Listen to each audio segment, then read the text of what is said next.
let's get into the conversation this morning. And we're bringing you another power woman, another power broker, another influencer, not on social media, but in life in general. And her name is Tinuola Akinbolagbe. And she is the head of the team lead, the CEO at the Private Sector Health Alliance. Good morning. Good morning, Coyote. Thank you for having me. Great. Thank you for joining us as well. And happy Independent Women's Season, will I say. Thank you. I like that it's not a day. It's not a week. No. We're taking the whole season. We've surrendered. I mean, any wise man knows that that is the way life is. We only call it a man's world so we can feel good. But anyway, let's get into this. So you are a woman, and in Nigeria today, when you talk of, should I say, womanhood or the female gender, what comes to mind? So being a woman in Nigeria, it means a lot. It means everything. Okay. But on some aspects, it means nothing. I'll tell you why I say that. Okay. Being a woman in Nigeria is everything. We're involved in everything. Almost everybody, when you speak to any person, they tell you, who do you admire? They tell you their mom, their sister, their grandma. So, we have so much of an impact on most people's lives. But when you go out into the society in Nigeria, you find out that women are marginalized on almost every aspect. Access to finances, access to healthcare, access to education. I mean, women make up easily 50% of the population. Some say 51% of the population. And so that should be reflected in all the organizations and in all the assemblies that we see. And that's not the case. So that's when I say sometimes it's nothing, but really it should be everything. Should be everything. And we had an interview with the CEO of EFINA, and she spoke largely on, or she touched on, women having restricted access to finance. And you wonder that the banks are open for everybody. Loans are available for everybody. We have women banking. If a man is doing a project, a young lady, a young student is doing a project, the likelihood of a woman getting support is higher than that of a man. Because people say, oh, it's a lady supporter. So? No, I mean, I've experienced that countless times, where you bring a project and a man tells you no, and to another lady, and this is not because he's expecting extra comfort. You're like, oh, it's a lady, you need to support them so that there are men out there that want to take advantage. So support. You hear a lot of that. So, but yet we hear about lack of access to funds. What does that mean? Because maybe you're looking at it from the point of view of a man, but in the reality, what does it mean? So if you look at it from a woman's point of view, and why I say women lack access to financial resources, the average woman, I mean, until recently, you needed your father or your husband's permission to even process some government documents in Nigeria. Government documents? Yes.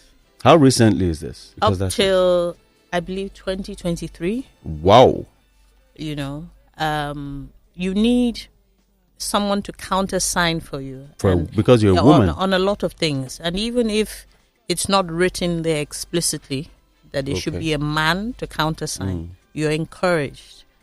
If you try as an average woman in Nigeria to get accommodation without a man by your side, I'm sure you hear many anecdotal stories of people having to rent a man to go with them to the landlord, things like that. But when you say that there's obviously a gap, which is why you find out that even in the banks today, almost every major bank in Nigeria now has a banking product directed at women because they have the statistics and they can see that of all their customer base, it's largely men.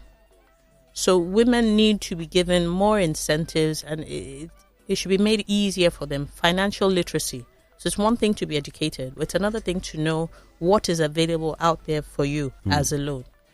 I find it interesting that you say projects that are sponsored by women have more support. I find that to be the opposite. If you look at PE firms and you ask them to bring their data on startups, how many are run by women? How many that have been run by women have managed to get even round A funding? I'm not talking about petty trading. If you're saying micro, small, and medium, in fact, micro, let's call it what it is. Women selling and setting up stalls in front of houses. Yes, women seem to have taken over that. And then you look at markets, and that's actually a critical part of our economy. So women are there. But when you're looking at people actually making big moves that involve real finances, real backing in the corporate world, no, women aren't there yet. They don't get the access yet. I mean, there's some progress. If you look at Nigeria now, most of the banks have a woman at the helm. I think that's progress. Is it 25? I think that's progress. Even if she's not the MD, you have a good representation on the board. But banks are not Nigeria. Definitely. So and all the others need to follow suit. Definitely. And it's important we highlight this and to also paint the picture, because at times we lump decisions together into one and we're not very specific. And so that makes us repeat even processes that we shouldn't be repeating, because probably processes we've achieved success in that we should scale up. We keep repeating because we've lumped things together. Now, I like what you just said now, that, okay, we've had the issue. It seems a bit better now, but it doesn't mean we're there yet. Now, yeah, so seeing that we're not there yet and seeing that we have more access to, maybe the banks are focusing on women, creating women banking products. We have, I think it's Women's Week, so it won't be it's promotion for her as well. I think she included event and package. We have a lot of that, but we still have a lot of women who are not accessing this thing, even packages that are strictly for women. When you compare it, in some cases, the demand for it might not even be as much as for the normal package. Are we doing enough to sensitize our women to let them know that these packages are there, or that they even have this capacity in them that I can live up to? Yeah, I think that's where the aspect of financial literacy comes. A lot of women are intimidated by a lot of these institutions. So we do need to do more to put it out there, and then go to where women congregate and where they assemble. So let's go to the marketplaces. Let's go to the churches. Let's go to the mosques. Let's go to where we have large assemblies of women, and let's translate it into a language that they can understand, that is accessible to them. The average Nigerian woman may not have completed tertiary education. So if you give her a bunch of forms and she doesn't understand what she's filling, she's not going to complete it. So let's make it accessible. Let's simplify it. Yeah. We have a database now. We have the NIN. We have BVN. Everybody can be traced. Well, majorly. Majorly. Until when you begin the tracing? So I mean, those are all things and if you look at a lot of all these micro lending, Isusu, Ajo types of things, you find out that the payback rate for women is so high. Men default. Yes. Okay. You mean payback? Chest. Yes. Oh, yeah. Men of default. course. Yes. And yes. Women don't. We've heard that. We've seen that. Let's not rub that in.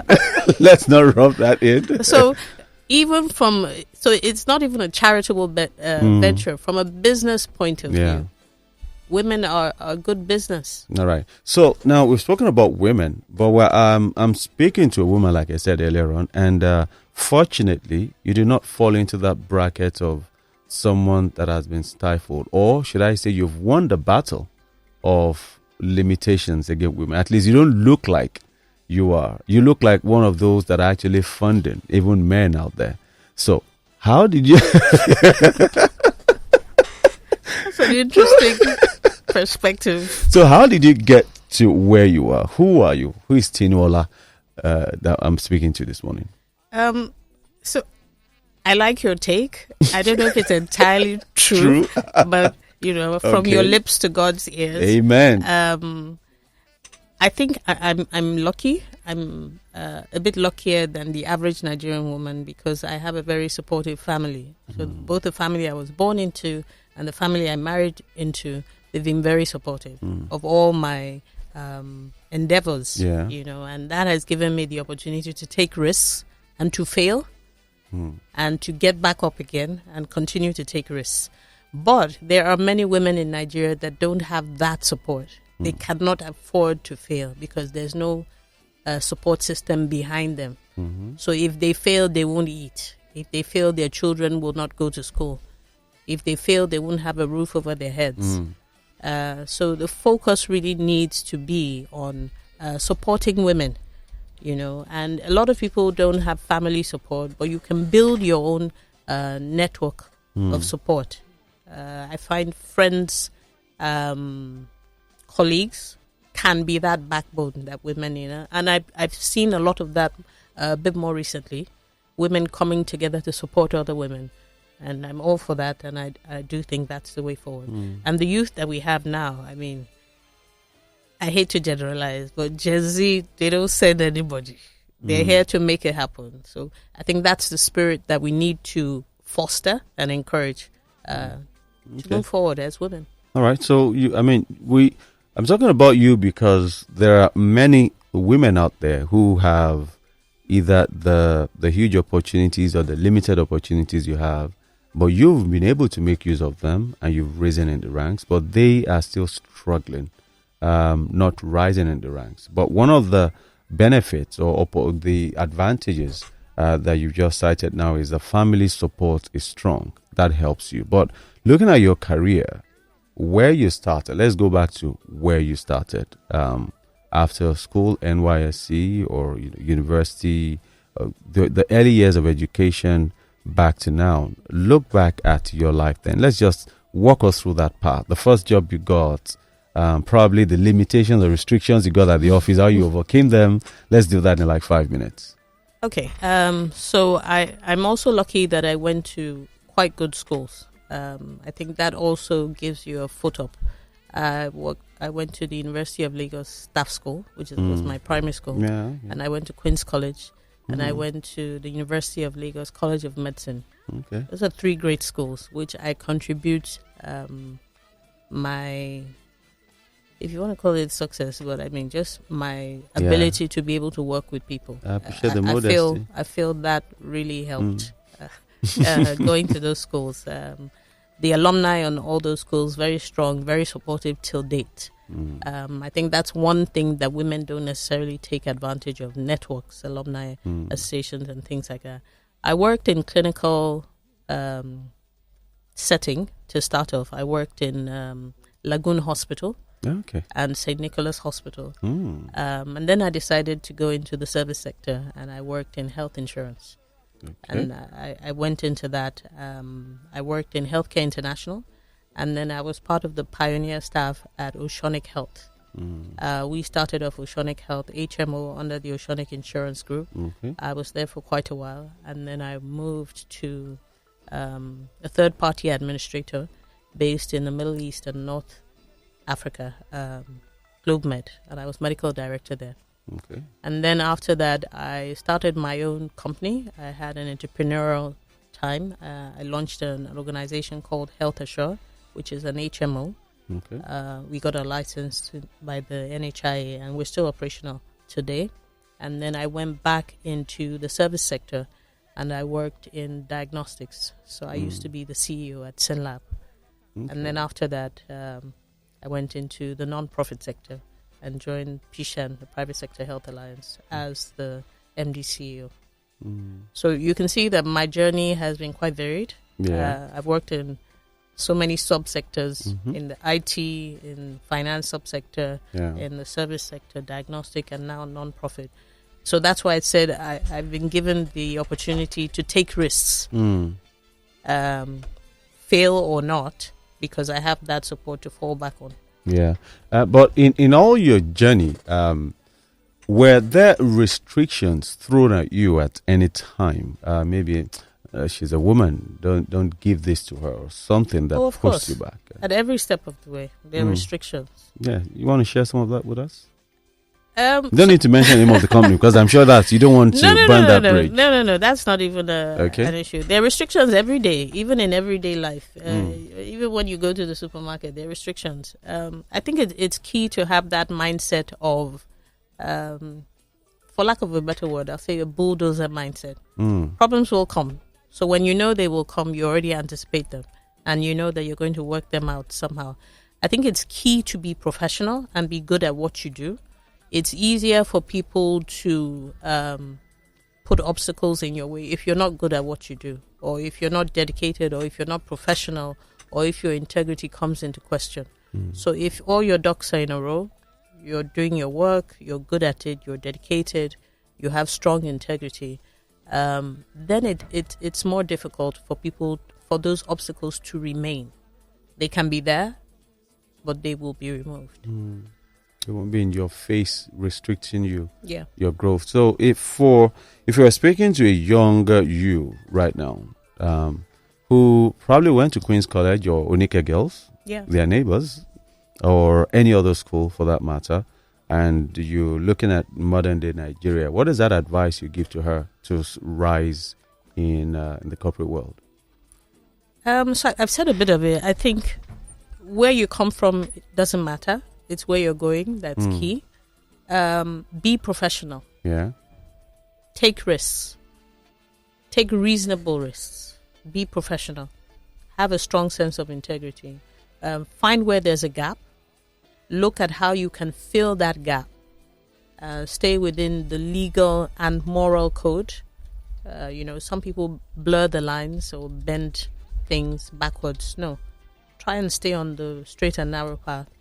It won't go overnight. It's not necessarily going to be overnight. A lot of all those overnight stories are scams. Yeah, but just stay the course. If you're persistent, if you stay true to your ideals, and you must live by a set of values. I hear people say, "I will do anything." No, you can't do anything. There must be a line you won't cross. There must be a point you say, you know what, I will walk away rather than compromise my values. If you can stay by your values and work hard and look for a gap and then upskill yourself, go for training, look for people that have succeeded in those areas and reach out to them. Let them be your mentors, let them be your coaches, let them be your support system, your champions. Let them tell you when you're going wrong. Take feedback. A lot of people don't take feedback well. Take feedback and, course correct as required. Once you can do that, the success is guaranteed. And then take care of your health. I find a lot of people sacrifice their health. You must take care of your health. That's my sector. You have to take care of your health. I see just going into marketing right now, but, You have to take care of your health. It's that simple. You cannot give your best if you're not healthy. And that's it. An unhealthy you is an unproductive you. Exactly. That's simply it. But, we need to draw the curtain right here. But we want to thank you for coming. We just celebrated another woman. And you realize that all the women we've brought to you are women that speak the reality of life. Personally, I don't know why we wouldn't say, women can do this or can't do this. When you go through, for example, the TEDx presentations, you see a lot of women speaking sense. And there you're nodding. You go to companies, you see a lot of women speaking, and you're so impressed by what they say. So what out there still tells a man that a woman should not be heard? I don't know. I don't know what out there tells a woman, if not for probably upbringing or family values or cultural ideals that hold us back. And we hope with these few points of ours, we've been able to convince you and not confuse you that it goes beyond International Women's Day. It should be a lifestyle that women do have rights. Thank you so much. Thank you for having me, Karen. It's great talking to you. It's great. And we'll come to you and have a conversation around health at least. Because I almost, when I realized you were coming today, I almost went into this emergency obstetrics policy that the government just approved, free dialysis, the money that has been given to PHCs, and I wanted to find out, so how can we get these PHCs to use these monies? And, but this is not the day. It's strictly celebrating women today. So those are all great steps, and our hope is that they will be sustainable. Yeah. But we okay, that's a hope. But for us, we like to influence decisions to the extent that a lot of Nigerians are not talking about that now. And experts like you that know it will have reviewed it and said, okay, this is good, that is bad. But the communications between experts like you and the average Nigerian on X, there's a gap. So what we try to do is we want to educate to say, okay, these things that are being proposed by the government are good, but except you do A, B, C, you would not see it being, useful to you. So we'll bring you back to have that conversation. I'll be delighted to come. Great. And we'll look at the budget, health as well. But there's so much to talk about. We could go on and on. I'm almost starting another interview, but it's 11. Oluwakayode is getting ready to join us today. Once again, Tinuola, we say thank you so much for coming. Thank you for having me. Yeah, and that's Tinuola. And happy International Women's Season. To all the women out there. That's it. We say thank you for coming through. And Tinuola Akinbolagbe. Exactly. Yeah, Bolagbe. She's our guest today. She's the MD CEO of Private Sector Health Alliance. And, okay, let me just do this. I don't know who this is. Okay, I'll ask her that off air. He's asking if QC is a good school. But of course, what do you expect her to say? It is a good school. It's a great school. Yeah, okay.